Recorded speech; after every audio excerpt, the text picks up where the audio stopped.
Mike! Austin, how you doing, man? Good morning. Good morning. Good Oh my morning. gosh, we have a lot of ground to cover, my guy. We really do. So much ground to cover. Dude, so much has happened in the last month. It's not even funny. And I made a couple of notes ahead of time. Where did I put those even? There we go. We've got a lot to unpack. The jobs report dropped yesterday. Ukraine, what's been going on in the stock market, how to ask for a raise the right way, interest rates, which have just been kind of ping-ponging a little bit. There's a lot going on. And I'm ready to start wherever it is that you want to start. You know, I love me some jobs reports, and it dropped yesterday, and I'm really happy with it, but that's just me. Okay, here's what I'd like to talk about. Can we Yeah. can we tell a story? Can we create narrative around, or can we tell the story about what's happening to the average person's affordability with everything? Yeah. I mean, that's what this is actually about, right? That is exactly what this is about. That is exactly what this is about. And that's what it's going to be about. That's going to be the narrative for the next probably 120 to 150 days until something happens to get a handle on this. And you're right. And at the end of the day, everything that's going on just makes things more difficult. Yeah. I think people are getting squeezed everywhere. Gas pump, grocery store, interest rates. I think affordability is getting attacked for sure. And I think all of these things play into it. Would you agree with that statement? I agree. I 100% agree. Okay, and I guess let's just start with the Ukraine. Let's just start there. Okay. Sure. And I think a lot of people are pretty up to snuff as to what's kind of been happening. So there's a Russian troop buildup. Russia did decide to cross the border and invade the Ukraine. There's been heavy fighting and the Russian president trying to hold out. Love his response, by the way. He is my new hero. Biden said, "Hey, why don't we go ahead and airlift you out?" And he said, "That's okay. I don't need a ride. I need troops and help." And he just stayed. Literally one of my new heroes. Great guy. Can you imagine making that decision? Like it feels like imminent death, right? Yeah, 100%. Can you imagine making that decision, believing in your country so much? It's very interesting to me. And my guess is we have viewers on here in Metro Detroit, we have a big Russian population and a big Ukrainian population, right? So I imagine we have people on both sides of the opinion. But that's well, now, we've also got a big Polish population, and that's being affected because those guys are at, they're taking the bulk majority of the refugees. If I remember the stat from Thursday, roughly a million refugees have crossed the border so far, but that's just so far. They're expecting that to balloon to 4 million, and that's hard for any country to absorb. It really is. I mean, think about like Hurricane Katrina. We had to go through that, where we took 5.5 million people and we had to redisperse them throughout the country. And we've talked to people like that later on in life, like 5 and 10 years later. And I have people that have been buying and selling homes. And some of them have said simply, "Hey, listen, I'm never going back to New Orleans. Not going to happen. I'll visit family, but I don't ever want to live there because of the situation that they were physically put into." But the strain on some of the communities was just tough. I mean, here in Metro Detroit, we took on, what was it, like 50 or 55,000 people from Katrina. Even then, to integrate these guys wasn't easy.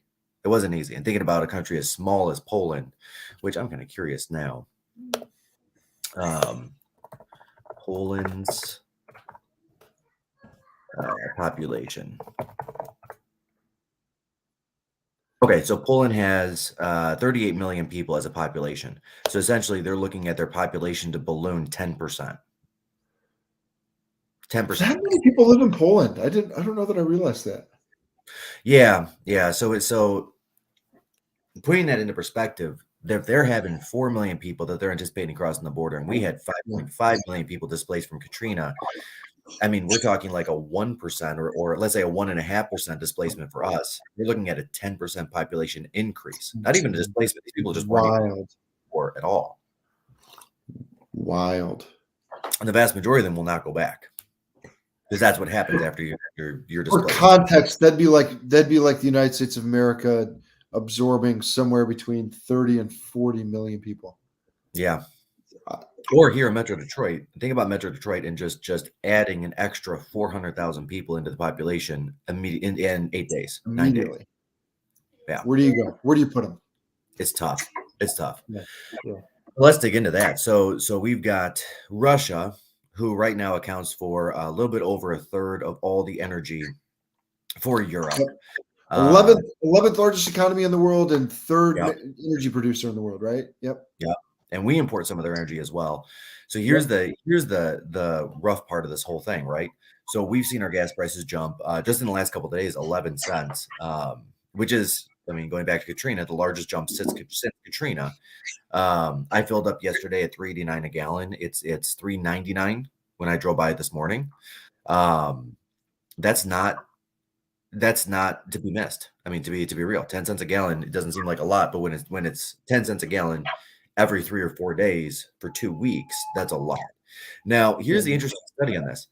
So we've got, and this is where I think as Americans, we need to start stepping back and looking more at a 10,000-foot view, because I feel like these last maybe 10 or 12 years, and I'm not speaking politically, I'm just speaking generally, we've been a little more isolated, where the vast majority of Americans, I see people putting on Facebook every single day, hey, let's lower gas prices, lower gas prices, lower gas prices. Look at how bad the economy is doing, blah, blah, blah, blah, blah.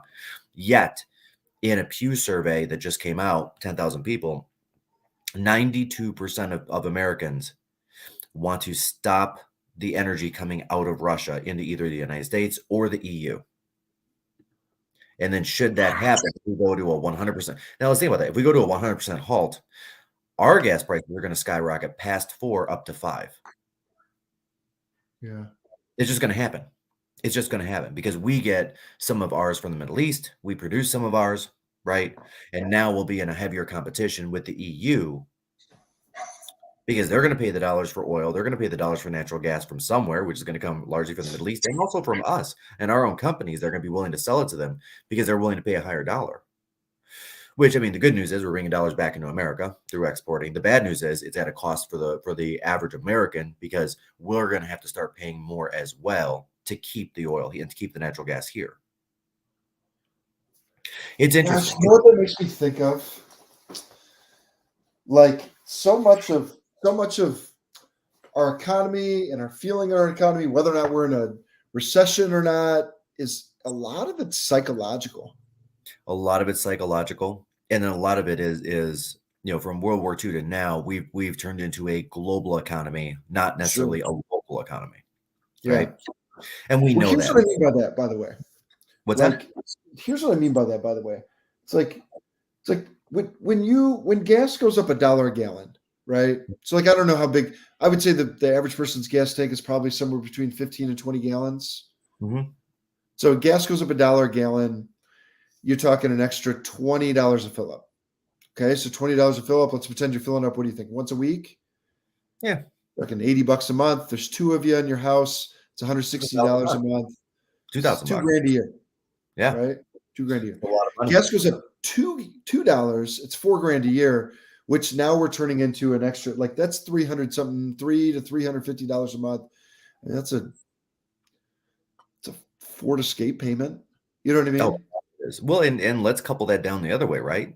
So the argument can be made that we're now becoming more of a work from home economy. 60% of all jobs can be done from home and all those things. Sure. Now, on the other side, we've seen just in the last couple of days here, mask mandates from the hardest, most arduous fighters for masks lift. Yeah. Specifically California and New York, right? Yep. I mean, a New York mayor actually came out and said, hey, like, and I thought this was actually very cool. I want every single parade we can do or that we've done in the past. I want them all this year. Every one of them. I want to bring the life back to New York. I want to go back full steam, right? Like he is gung-ho on this thing. Consequently, most of the major tech employers announced this week that they're bringing people back into the office. So Apple said, okay, we're bringing people back in 1 day a week. Microsoft said 2 days a week and so on and so forth. Google said 1 day a week. And then they're going to roll it up to 2 and then possibly 3 days. Now, here's the interesting thing. A lot of these people moved away, right? Like a lot of the Google people moved to Arizona. Some of the Apple people I know kind of made this little conglomerate in Nevada. Here's the interesting thing. Like with this, especially this last jobs report, and then what Apple's had to do to retain employees, they're going to have to come to some sort of a compromise on the work from home and not work in the office full time, or else they will leave. Yeah. They will. I mean, engineers at General Motors are saying, hey, if you're bringing us back down to the Renson, if you're bringing us back down to the Warren Tech Center, Stellantis, same thing. If you're bringing us back into Rochester or whatever's next to Rochester, I can't remember the name of Auburn Hills. Auburn Hills, yeah. That's okay. We'll just go get a different job. Yeah, it's okay. We'll just go work for somewhere else. For sure, it's a retention thing. It's an attraction thing. Yeah, no doubt. Yeah, and it's interesting because like we've got some nifty studies that are starting to come out now that we're 2 years into this, showing that productivity is higher at home. And because of the lack of sociability, people's happiness level at their jobs are actually lower. So again, one of those things where when you look at the surface level of a thing versus the deep down dive, there are two very different stories going on. So like personally, Austin, I like to work from home. And you and I have had this conversation where, working from home is one of the cornerstones of what we offer. And at the same time, we're looking at the initiatives like, okay, how do we get people to want to be back in the office? And for me, it goes back down to sociability. Like I'll bumble through the woods for like 3 days on my own, doing all my work by phone and a little bit of work by Zoom. I won't leave my house for 2 days. Yeah. That'll happen. It's been happening to me like crazy. Yeah, for sure. Yeah, like yesterday, I did not leave my house one day. All my work from home, went out and had dinner, came back. That's it. What's interesting is like for us, it's great. Like it's been great for me. It's been great for my family. I feel like I'm more efficient, right? I'm able to. Yeah. What's interesting is that I think in a way that it's not that it's been detrimental, but like newer people, like people that we're training, people who are getting up and running. Like one of the things that we've experienced is it makes it harder because so much of our business is nuanced, situational, right? And so, and you miss out on some of that. That's the power of being in person. Is there's a transfer of knowledge that happens person to person that is difficult to replicate over Zoom. No question about it. Right. So it's very interesting. Matter of fact, my neighbor was telling me that he was thinking about leaving his job. And I said, well, what would that look like? And he said, well, I'd probably have to go to a competitor and I'd probably have to work in more of like a home office setting versus a field setting, And I said, well, would that mean you need to relocate? And he said, no. Now, the only way that any of these companies have been able to attract talent is because everything's been moved virtually. So it's very interesting. It's almost like a tale of two economies yet again, right? That kind of thing. That's it. Yeah, we're in that weird position right now where and that's exactly right. We've got to figure out as employers how this works going forward because everything is changing again. Right. And the old models are not working like they did before. And that's okay. So far we've covered what's been going on with energy in Russia. We've covered the Ukraine. The inflation report for for February is not out yet, but I anticipate that we might even see a number that starts with an 8. You really think so? I really think so. And I think so for two reasons. One, home prices have continued to increase and gas prices shot up. Those two are very, very heavy weighted factors in the inflation reports. They just are, right? And even when you take out home values, which has been very weighted heavily on pushing that number up, I mean, bread, eggs, milk, everyday staple items are far more expensive. The coffee I buy, the Folgers, I went and bought Folgers last week. I used to be able to get, 2 for $15 at Costco, like the big ones, right? And now they're 1 for $10. Which doesn't seem like a lot, but that's a 30% increase. Big increase. Yeah. And that's how it's getting us, right? We're being nickeled and dimed one little thing at a time. Right. Oh, well, you add that up in the 60 things you bought in your grocery cart that day. It's like your grocery bill just went up $100, That's it. That's it. Yeah. Oh, and I'm going to plug my new video that I dropped last week. We're doing another one this week. The top 10 most expensive home sales in 2021. 6 through 10 I've got up. 1 through 5 I'll have up on Wednesday. It's actually a cool video. It's like, who doesn't like looking at luxury properties? Let's be real. I'm never going to live in one. It's the coolest. Yeah. It's the coolest. Yeah. It's the coolest. Yeah. Matt Stafford's house may or may not be on one of those two videos. You have to watch. It's a May. Spoiler, it's a May. Yeah. For sure. And then we had the jobs report drop yesterday, which was way higher than I thought it was going to be. Yeah. 678,000 jobs added to the economy last month. Yeah. And then I found a visual of what that looks like each month of the year. Okay. It was the third highest month in the last 12 months that jobs have been added, pushing the unemployment rate down to 3.8%. So And remember, yeah, I was going to say 4% is considered 100% employment. Yeah. Because there are a certain number of people that are just going to opt out of the economy for whatever reason, right? Because when you're on, and I didn't know this until recently, until I started looking into it, when you're on maternity leave or you're on paternity leave, even though you're employed, you're not working. You've opted out of that job for X amount of time. So you're technically considered unemployed because even though you have a job, you're not actually physically doing the job. Right? If you're taking space, like college students used to say, I want to take a gap year or a gap semester. People will take a gap year on employment and say, you know what, I'm going to choose to go travel the world. I've saved a couple of bucks to my name. I want to go see some things. Okay. Are they unemployed? Sure. But are they forcibly unemployed? No. And then corresponding with that, 3.8%. 3.8%. 3.8%. Remember when we were doing this? We did this Zoom, like we started this whole thing at the beginning of the pandemic. Like it went instantly. We had unemployment that we had never seen, and it was like, oh my gosh, everything's gonna blow apart. And oh my gosh, it was like what did it hit during that time? What was the peak? 16.5%. 16.5. We're down to 3.8. And then, I mean, in several industries, it really skewed it upwards, right? Really skewed it upwards. And when you look at the unemployment, it's interesting the way that works. So this is nifty to me. So during the last recession, the unemployment rate that was skewed up, we hit around 9 to 12% hovering for about 30 months, right? It kind of went up and down between 9 and 12%. But when you look at age groups, the millennials were upwards of 28%. That's where they peaked out. And where that had fallen was millennials, I mean, such as us, we were getting out of college, like we're old millennials. So we were out of college and we had our first jobs and we had a couple years of experience.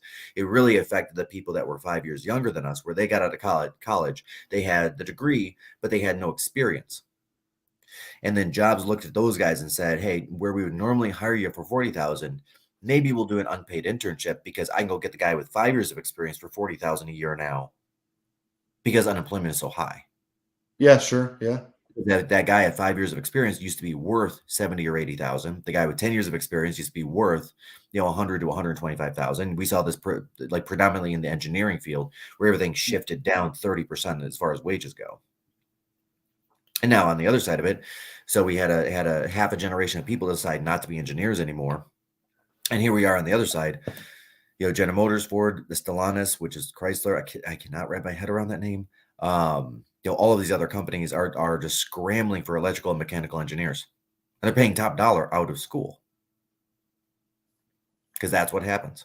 A momentary thing today causes a generation or half a generation to switch majors into something different where they think they're going to be higher paid. And then that creates a gap of employment. Generally speaking, this is interesting. So this is something, guys, tell your kids growing up. If there's an abundance of something today, that's probably what you want to go into. Because everybody else is going to see that would be going into and say, oh, shoot, there's an abundance of this. So I'm going to reroute to this instead. But too many people will do it. Too many people will do it. God, I would tell people with unemployment this low, do whatever it is that you want. There's going to be a job. Yeah. Which, and then again, that's the interesting part. So wage growth was minimal last month versus the month before, which some people are celebrating and some people are lamenting. It just depends on what side of the fence you're looking at, right? Some people are looking at that like, hey, wages need to grow for affordability. And then other people are saying, well, wages need to pause for affordability. Because if wages continue to grow, businesses have to charge more, which means wages need to grow. And on the far side of it, same thing, right? Well, wages need to grow so I can afford more things. So it's a interesting cat and mouse game, like which came first, the chicken or the egg, wage growth or the cost of goods. I know. Yeah, yeah. Which brings us, I think, to where the interest rate's been. So Yeah. So talk about that. Like, what do you think the overall impact is going to be on interest rates? yeah, This is interesting to me. So the Fed has been very clear. So going into December and then first week of January, I was putting out there that hey, we're going to see 3, maybe 4 rate increases all 2022. That has been revised. We're going to see 5, maybe 7 rate increases. That's just where we're at. And in Yeah, anticipation sure. of it, mortgage rates already shot up from 3 to 4% in 40 days.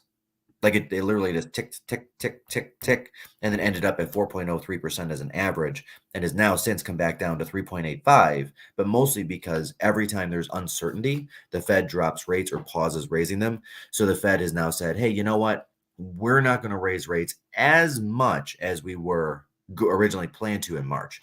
Now they're going to raise the rates, right? They're going to raise the rates, but not as much." Because the whole Ukraine situation. So now we saw interest rates tick back down from 4 to 3.85.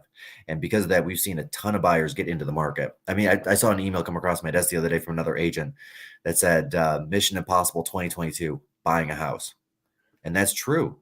Yeah, And sure. that's because the home prices are up. Yep. The interest rates are up. So the home costs more. The money to buy the home costs more. Yep. And there's 20 buyers for it. There's 20 bucks for every seat. There's 20 buyers for every home right now, right? We are literally at the lowest point of homes on market since the National Association of Realtors started tracking that number in the early 1970s. The absolute lowest. The absolute. There are almost twice as many real estate agents as there are homes on the market right now, which is crazy. Crazy. Yeah. And I think you're in a very enviable position if you're a move up buyer. If you're a move down seller, and this is what my parents, this is what I've told my parents, and the luxury crowd, this is what I'm telling those guys as well. 6 months. This 6 months. The market is going to level off. It is going to level off late in the year and early next year, but your last push of appreciation is happening right now. You think? Yeah, I do. I do. Last major push. So I'm looking at folks like my parents, right? Where By the way, all predictions guaranteed wrong or your money back. Yeah, right. I know. No, that's a fair point. I know it's so hard to predict. Yeah. It's hard to read the tea leaves and look at the data, but the data, to me, the data is just shouting at me like this is where this needs to go. So I'm looking at somebody like my parents, where their next step is the step down from that 3,600 square foot house they're in into maybe a 2,000 square foot condo or house, right? Which is maybe worth 40% of the value of their current property, right? Yeah. I think their property is going to go up another 7 or 8% this year, topping out in October. And then finally starting to crest and then go up that 3 to 5% per year on out after this, allowing wage growth or wages and everything else to kind of catch up to it, because inflation and everything else has gotten a little bit more expensive and cars have gotten more expensive, which I'll talk about that in a second. Because of all of those things, people are now looking at it saying, should we really jump up to that next house, or can we live in this house for a while longer? Which of course is the self-perpetuating less homes on the market, which makes homes more expensive because people are opting not to move. And I've got a nifty study that just came out around that. And then you have the luxury market. So now you've got people like my folks where, in my opinion, and this is my opinion, if there's not a need to move down, just wait 6 months. Wait 6 months. My parents' home is worth around, let's just call it 600,000 right now as a round number. They could pick up 50 grand in equity over the next 6 months. And there's no need to move. They don't have to move.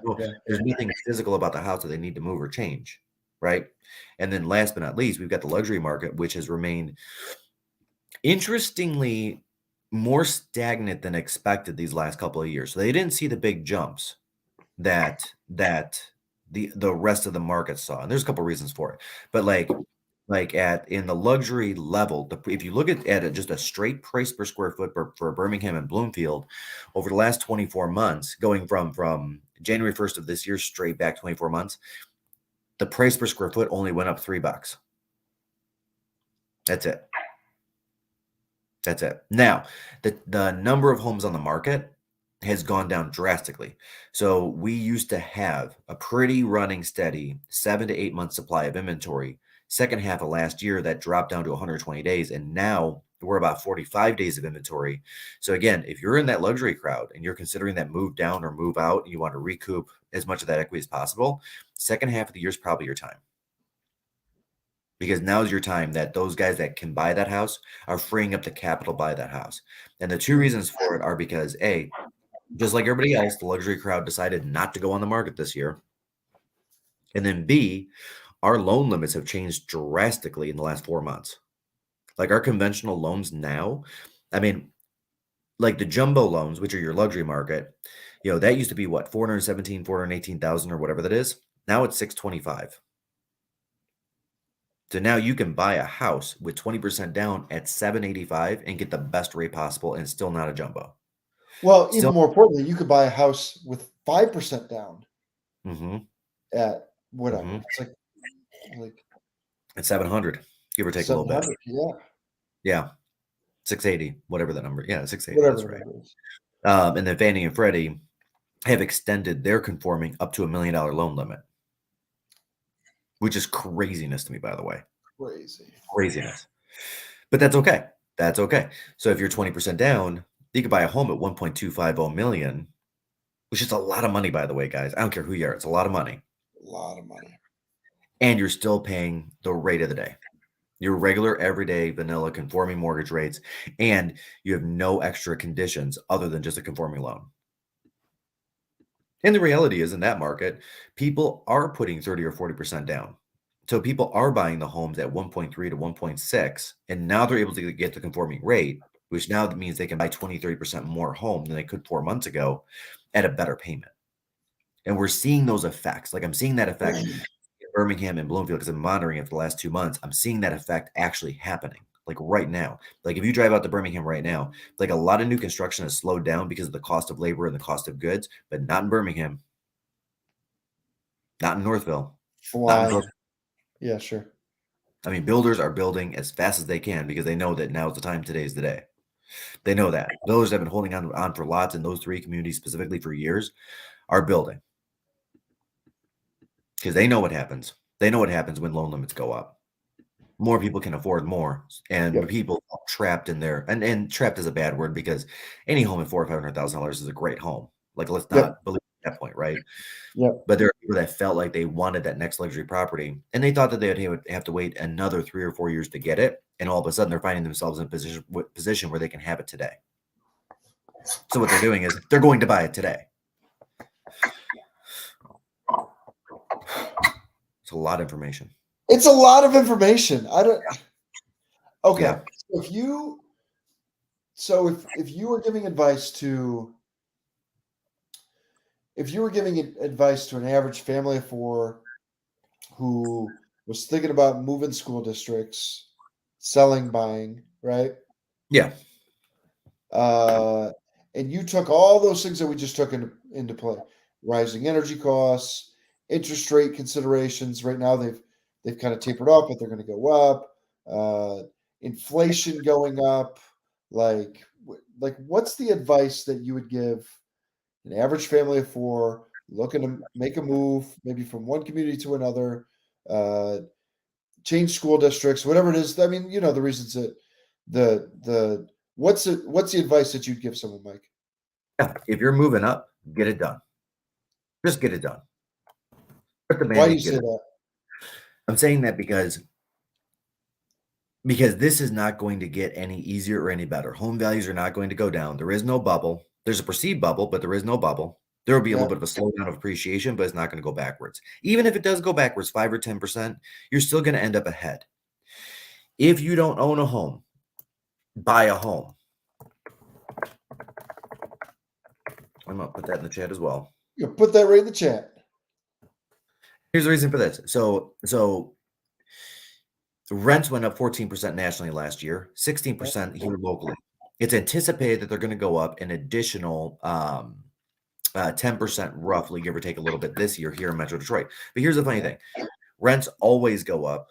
Over a 30-year period, they always go up 3 to 5% on average. Okay? Average out. Like some years you might see a jump of 10%, some years you might see 0, but on average you're saying 3-4%. Yeah. So let's play this out. And I'm gonna use another statistic for this. The average American before 2008 was in a home for roughly 7 years. Yep. Right. Now, the number finally moved last year just a little bit. So the number was higher than I thought it was. The average American is now in a home 13.2 years. Okay. Which again contributes to the same reason why there are not a lot of properties on the market. The average person that moved up last year was only in their home 6 years, which is interesting. So what had happened there was people bought homes back in 12, 13, 14 very smartly. They went all in, they put their chips into the table. A lot of people bought homes that probably should have waited another year or two. And all of a sudden they found, well, heck, our home values are up 30, 40, 50, 60%. I've got 100 grand sitting here I didn't have a couple of years ago.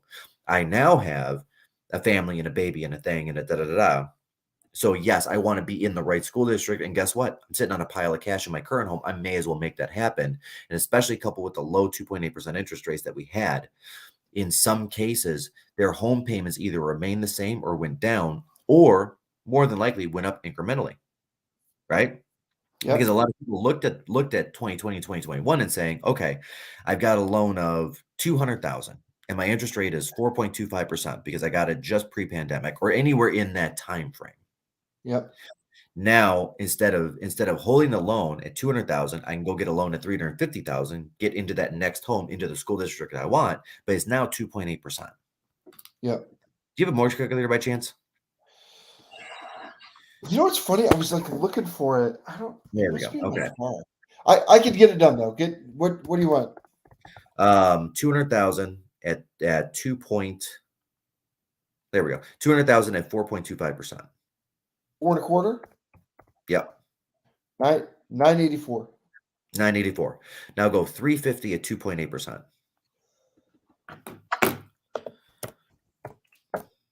2.875. Yeah. 1452. 1452. That's it. So the difference was $500 a month.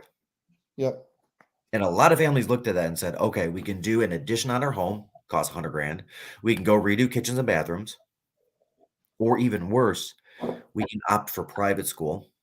I don't want to say worse because I'm a very big proponent of private school, by the way. Just I think that's a known thing. I mean, Austin, you and I have had a lot of conversation around this. Yeah. I'll tell you what, I mean, you've got 2 kids. You know, let me think. You tell me, cost of private school for 2 kids or moving your payment up $500 a month. Which one's less expensive? Moving my payments up by $500. Yeah, because that's $6,000 a year. $6,000 a year is like half the cost of 1 kid right now for private school. Let's be real. Yeah, I mean, I have elementary school, but yep, you're right. Yeah. I mean, and I've got a friend that's sending her daughter to Notre Dame. That's $17,000 a year plus books and everything else. You're 20 grand. The UAD where I went starts at 12 for middle school. Yep. Right. Like this stuff is not cheap anymore. This is not, and I've got a friend that put her kids through, Natalie Reed, right? She put her kids through Our Lady Victory, OLV. Not cheap anymore. Not cheap. Nope. So a lot of people looked at that and said, well, we would probably have to go the private route because this is the education that we choose for our kids. And then instead we're like, oh, wait a minute. We can actually get into the district we want. And it's more of a cost savings than an actual hard cost because of what we don't have to spend over here. Sure. Yeah. So a lot of people that bought their homes in 12, 13, 14 opted in 19, 20, 21 just to move instead of do the kitchen, do the bathrooms, finish the basement, do the addition, do all those things, right? It's just what happened. Yeah, right? Sure. Now on renting, the average rent in Metro Detroit, and I'm including Ann Arbor in this number, is now a little bit north of $1,200 a month. I think the number I read was $1,238. $1,238 gets you like a 2-bedroom apartment. It's not like it doesn't get you much. It's kind of so rents went up 14% last year nationally, 16% here locally. They go up 3 to 5% every single year, no matter what. So that's let's call it 4% on average.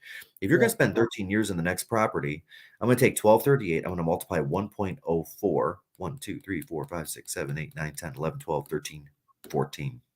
13 and a half years, 14 years. That $1,238 payment is now $2,143. Yeah.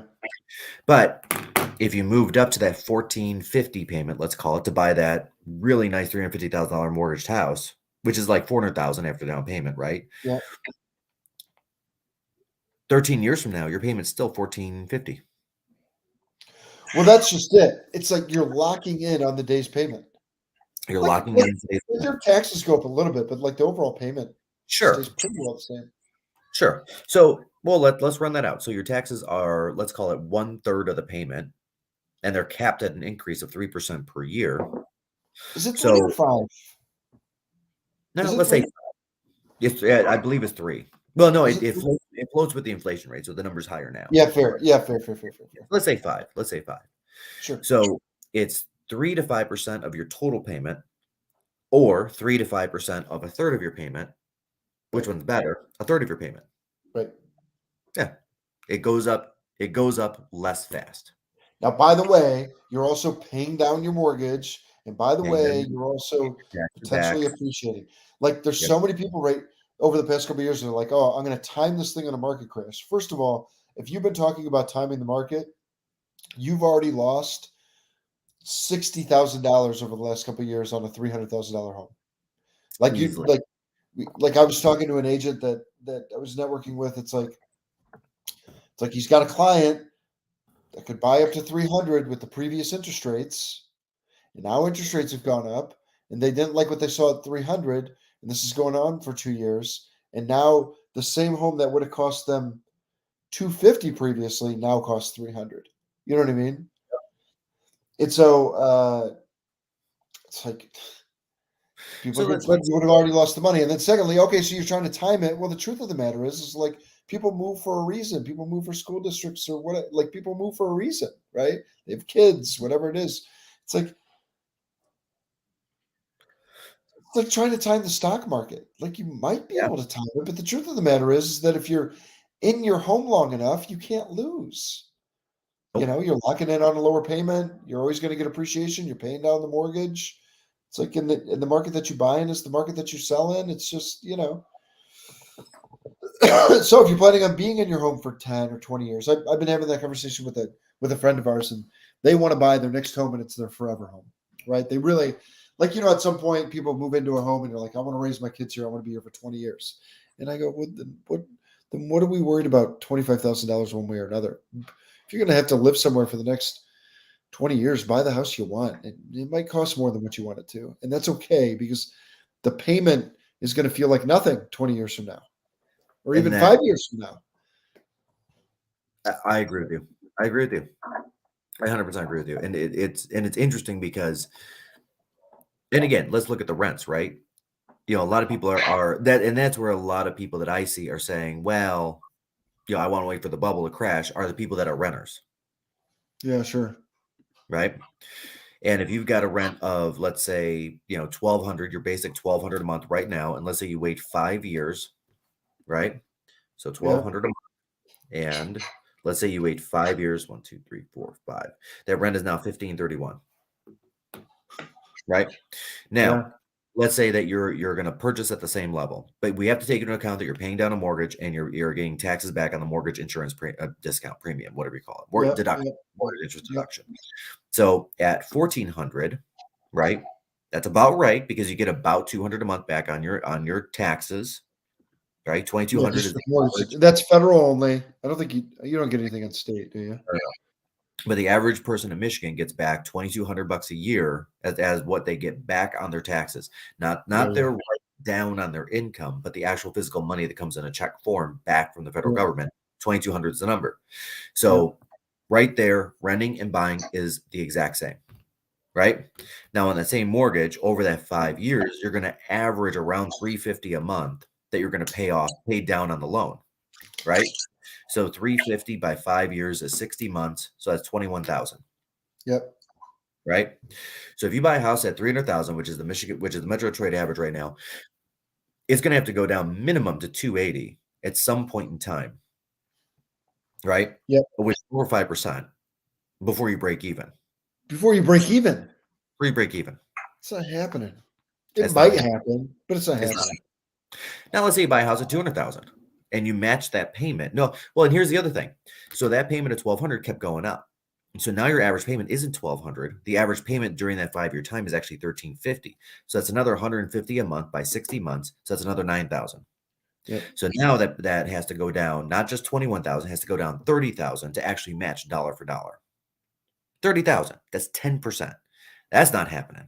That's right? not And happening. over a 10-year period, if you extrapolate out the same numbers, and because this is what I do, because I love doing this. If you extrapolate out the same numbers, the interest deduction, what rents go up, and what you're paying down on the loan, that same property over a 10-year period, and what we know is the average Americans in their home 13.2 years, that property has to go down in value 27% before you're even. So $300,000 multiplied by 0.27. So that thing has to go down 81,000 in value. 81,000. That's not going to happen. So that $300,000 house has to be worth 219 before you break even. Break even. But there's other stuff. And also, we know there's other stuff. There's stuff like the place you create memories, putting the paint on the wall you actually want, or doing some trim work right behind me, right? There's creating a life, and there's all those other things other than just dollars that add on top as far as a higher value goes. Yeah. And I think when we're looking at this from a very logical decision, we're forgetting that when we're hopping from apartment to apartment to apartment. And guys, that's what's going to happen this year. If you got to release your apartment and you haven't been through a lease in the last year or 2 years or 3 years, be ready for a 15 to 25% rent increase, period. And for a lot of families, that means start packing because you're moving. Yep. I'm not kidding. Like, I mean, I've got a friend right now where he actually, well, and you know him, but he sold his house and he's like, well, I'm going to rent for a year and see what happens and wait for the bubble to burst. So he rented for $1,500. He just released at $2,000 because he can't find a house still. The home, all that happened was the homes got more expensive and so did his rent. Those are our realities right now. It just is what it is. Yeah. Anyway, I just went off on like 19 tangents. No, I know it's well, but it all blends together. Okay. So what advice would you give someone? Okay.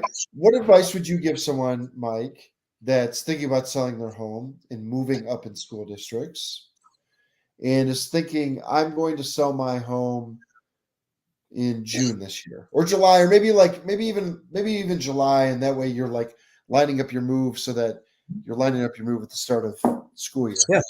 Yeah, no, and that makes perfect sense. Number one, we got to get out to the house so we can get the pricing done. We can get any staging or remodeling recommendations done, any paint changes done, any carpet changes or carpet cleaning recommendations done. There are a lot of things, guys, that we can skip right now. We've got some grace in the market that we don't need to do. And there are some things that still add a tremendous amount of value, like 4 or 5x what the cost is. And those things may have changed in the last couple of years, but they're still there. I mean, hey, if I can get out to your house today and we're thinking about going on the market in June and I can get you a list that costs you $5,000 over the next 3 months to complete, but it adds 25,000 in value, I think that's fair. I think that's worth more time. So vice versa. Definitely vice versa. The thing that you could save them is I'm thinking about doing 25,000 in repairs, but it's only going to get me 15 back. Like we can help. Yeah, negate all that. Because what we can get in the market today, we can get away with a lot more than we could have 3, 4, 5 years ago. Second, we need to start looking for properties now. We do. The majority of properties out there right now have sellers that need 15 to 45 days after closing because they're waiting to put their home on the market until they find their next home. And that person needs the money to finance their next home. You know, bridge loans are not as prevalent as they used to be. They're very, very rare right now. So you can't just sell a home, buy a home, and use the equity. We have a program that we use to do that. And even then, most people don't opt for it just because they choose not to. No other good reason. They just choose not to. So what I would say is both, let's get the home ready. Let's get the home photographed. Let's get the home market ready where we can be on the market the right way in 7 days. Should we find something you love? Yeah. And start looking. I mean, guys, we're March 1st. We're in the March right now. Like the market is so dry. The home that you want may come on the market 3rd week of March, not 2nd week of June. You got to think like if you're if you're moving, so today's March 1, and let's pretend that you're like just starting your process of moving or just starting the process of buying a house. Like let's pretend it takes you 30 days to find the house. So we're already at April. Yeah. Then let's pretend it takes another 30 days to close on the house. We're already May 1st. And then right now, seller occupancy is on almost every deal where you allow the seller, once they have already closed on the house and have the money in the hand and the whole thing, so they can find their new house, 30 to 60 days. So like, So we're June as it 1st to July stands right 1st. now, you're June or July 1st. If you If, started today, yeah. If you wrote an offer on a home and got it accepted today, your you're first June available move 1st. date is June 1st or July 1st. Yeah. Yeah. And I understand what you're saying, Mr. and Mrs. Sellers. You're going to need the money out of the property to get it done. Great. We just write a slightly longer contract. So we write a 40-day close instead of a 30-day close. We're ready to go on market. We get your home on the market. And in this market, it will move. Simple enough. It will move. We'll get you top dollar as long as we're prepared for it. It will move. Yeah. But look at what's happening. And we all have this is a more common horror story, but no different. No different. So Sadie on the team, she's got a Lincoln that she's got to turn in. Right? Yep. And she waited and waited and waited and waited, like she A normally car. does. Yeah, sure. A car, a Lincoln. Yeah. And as normal, like she went to the dealer the week or 2 weeks before the car was due and was like, "Hey, listen, I need a new car. Give me one of these over here. Give me one of those over there. Give me that over there." Yeah. Out. Okay, great. Well, I still need a car because I got to turn this one in. I like the Aviator. What does that look like? Well, actually, that's the fastest car we can get in. We're only looking at a 7-month build time. 7 months? Yeah. Holy shit. Now, they extended her lease gracefully because it was her first extension. So she'll be able to bridge the gap in that 4 to 7 month time frame it will take to get that from one truck to the other. But dude, I went through it myself where like I even called my guy and I was like, "Hey, I'm reading things about Cadillacs being way delayed. Maybe we should do a build and an order." And he just said, "No, man, we'll just do it like every other time. I'll just look in the system a couple weeks before you're due, and I'll just tag one and I'll have it shipped over to my dealership, and then we'll just bring yours in." And I said, "Great." And so the time came, he's like, "Well, I haven't seen anything for tagging yet. Yeah, I haven't seen anything for tagging yet. I haven't seen anything for tagging yet. I haven't." And that was the same phone call every single week for 3 months. And finally I was like, "Shit, I'm out of time. I need to go and do something now." Now, fortunately, Cadillac, I did sing them a very nice sob story. I sent them a very long email with my history of General Motors and my dad working there, and I've had 10 Motors cars. And I did let them know, "Hey guys, you lose me once, you lose me forever." Like there are Navigators sitting right there on the lot right now that they're running deals on that they can't get off the lot, but Escalades you can't get in. I will walk over and go get something different. I will. Grand Wagoneers nipping at their heels. That's about to be released. All right, Cadillac. Once I'm gone, I'm Those gone. are sharp too. Those are really sharp. Oh, those Grand Wagoneers I really like. Yeah, they're good. And shoot, I would have taken an XT6 at this point. And frankly, I like those vehicles. I think they're great. Even the XT5 is a great car. Like Cadillac does not make a car that's not great right now. Let me put it that way. But fact is, there were Lincolns on the lot. I would gladly have taken a Lincoln. Those are nice vehicles. They're sharp. They're high tech. I love them. And so they said, "Great. Well, we'll just give you a loaner car until yours comes in." So they gave me a loaner car for almost 6 months. We can't do that in the housing industry, guys. We can't do that in the housing industry. Yeah, for sure. You can't call me up and say, "Hey, I need to be in August, and today is June 10th." Like normal, like a normal market. And then we go out and we see 20 homes. We make an offer. We may get it. We may not get it. We make a second offer on one of the other 20 homes, and then we get it. And then you close in 30 days and you move in 15, and that puts you at the move date of around August 10th. We can't do that. And what I most certainly can't do is say, "Hey, man, I know I can't move you on August 10th. Let me put you into this loaner house for the next 6 months.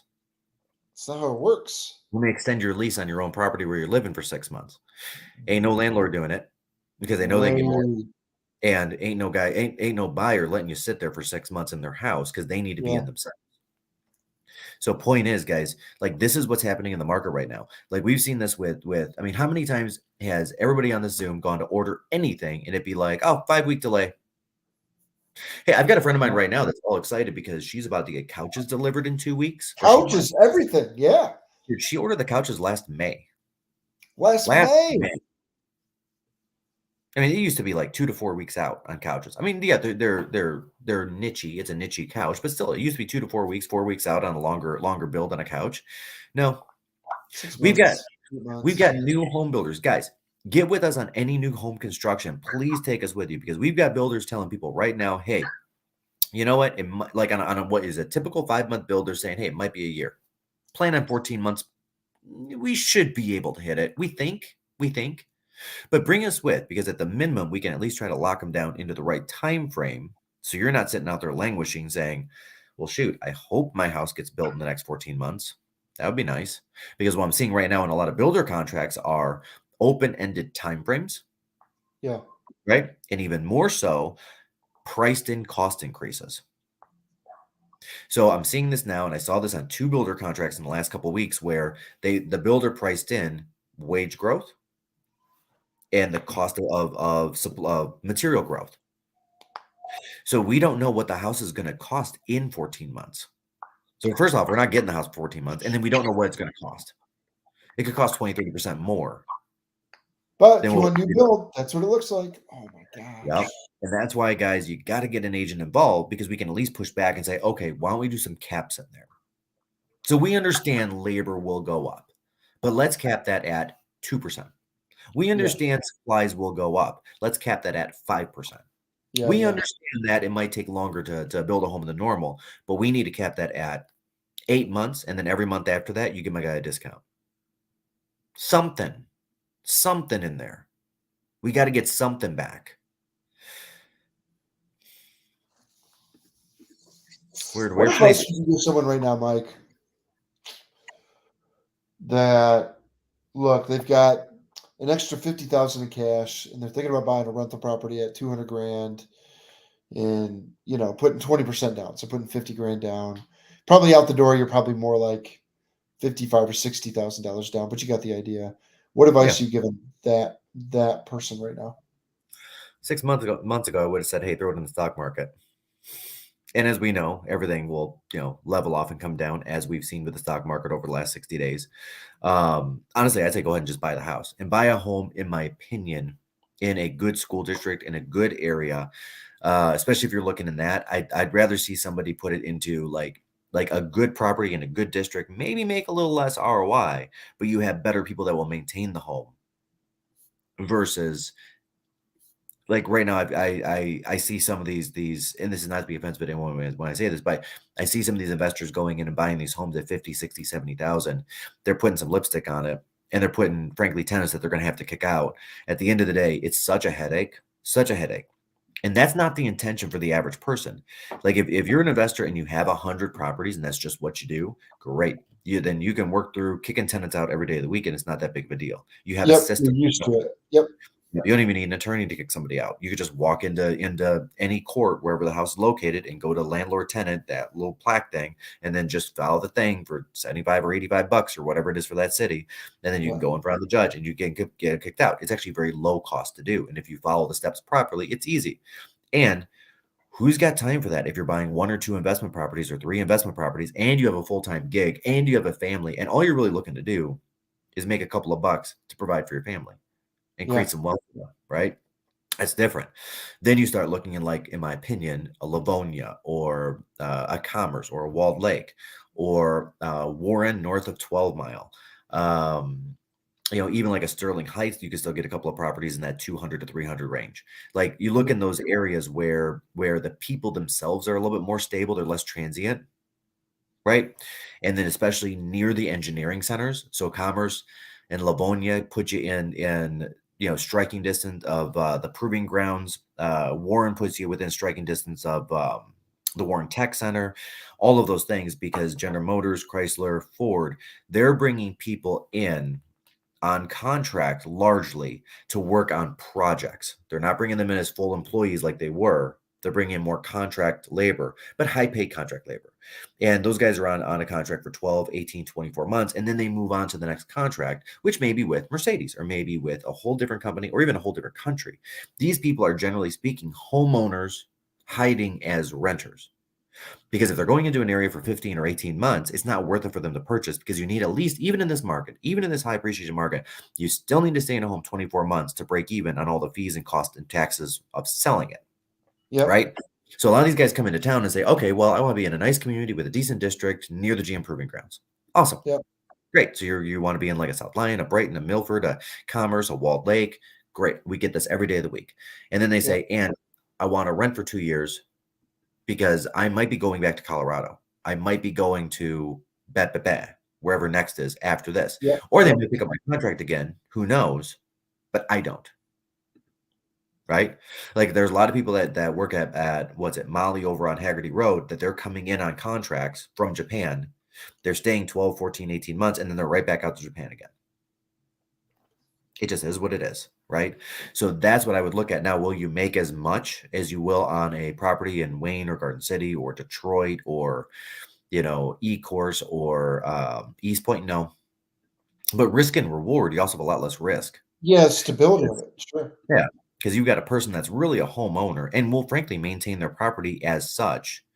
And they actually tend to call their landlords a lot less. Like a lot of times, if there's a plumbing issue and they got to call a plumber or something happens, they literally just call the plumber because that's just what they do. Instead of calling and nickeling and diming that landlord. Yeah. So from a pain factor, those properties I believe are a lot easier, at least in my experience. Yeah, there's something you said for the. Yeah. And guys, don't forget, the government wants people to provide home ownership, right? So you're paying down a mortgage, you're making a few bucks on the side, and then when you're done with the property, you can 1031 exchange it into a different one. So if you buy a property that's like a stepping stone property, so if you have 25,000, not 50,000, then you're like, well, should I wait till 50,000 to get into the market as an investor? No. Go buy something decent in Ferndale with the 25,000. And then rent that out for 3-4 years, make some money, pay down some principal, get some equity gained, and then take all of that money and then go buy a duplex with it, or go move up into the Royal Oak area, or go do something different with it that gets you that property that you actually want. Here's what I do know. If you leave your money in the bank, it goes down in value every single year. Last year it went down in value 7.5%. I can tell you exactly how much your money went down in value. And I know this because that's the inflation rate, right? If you had 50,000 in the bank on January 1st, 2021, 50,000. Today, that money is worth $46,250. Isn't that wow? $3,750 by leaving it in the bank. Isn't that now, you might make $250 because there are a couple money markets that are paying as high as 0.4 or 0.5%. So if you went to one of those guys, like I can't think of like an Ally, right? And you put it into their money market, you might make 0.4 or 0.5%. We're talking $250. That's what 0.5% on 250 on $50,000 is. $250. So let's add $250 back in, which means you only lost $3,500. Because that's the value. That's the value.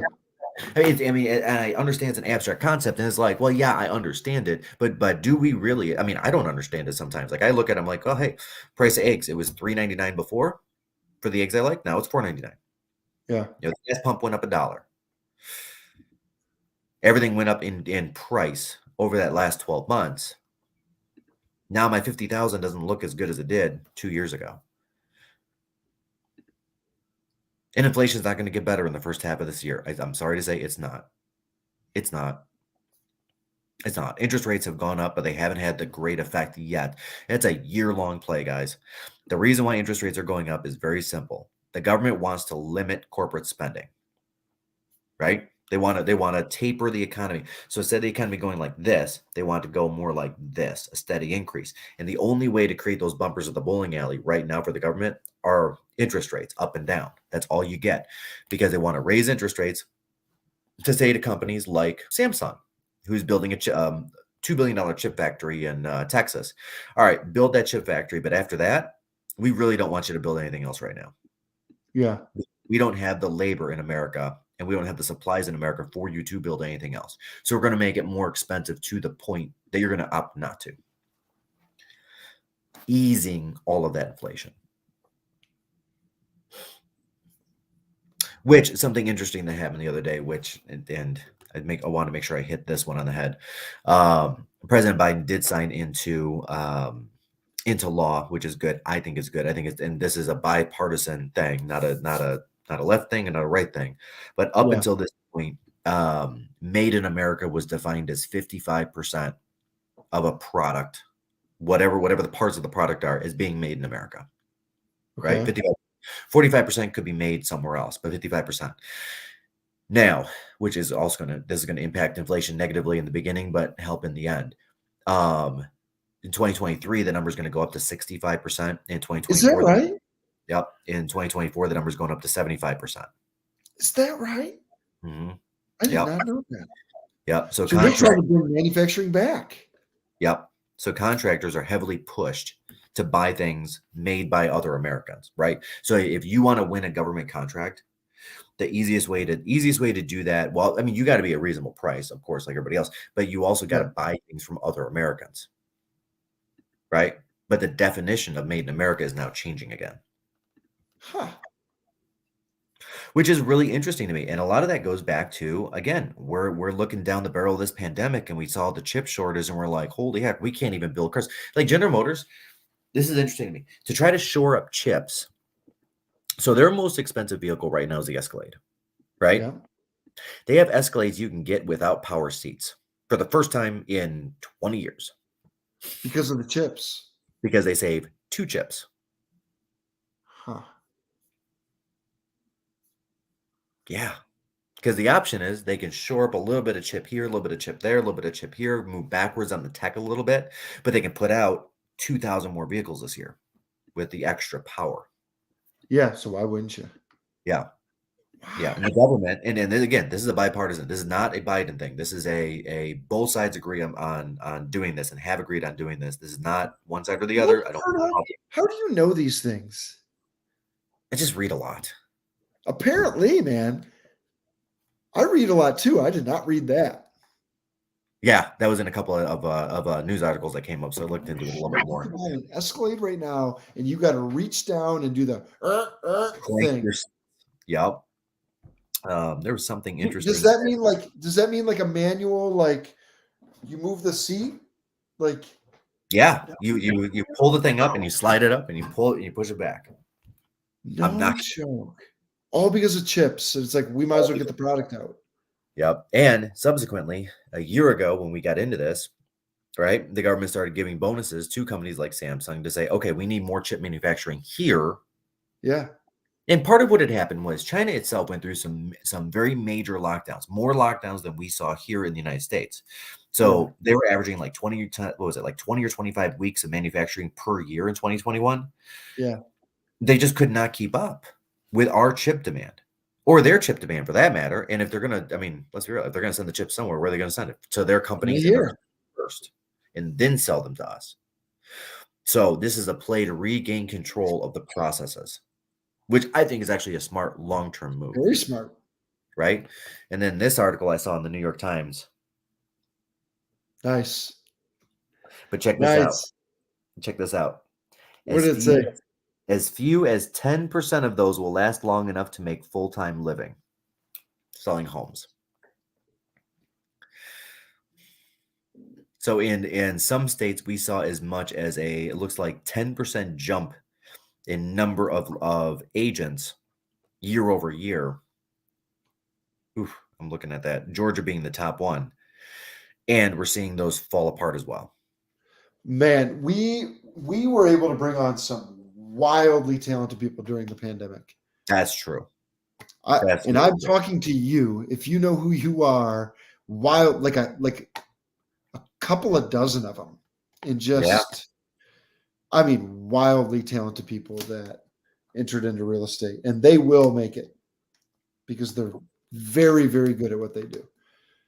Yeah, and this a lot of this goes to when an agent becomes an agent.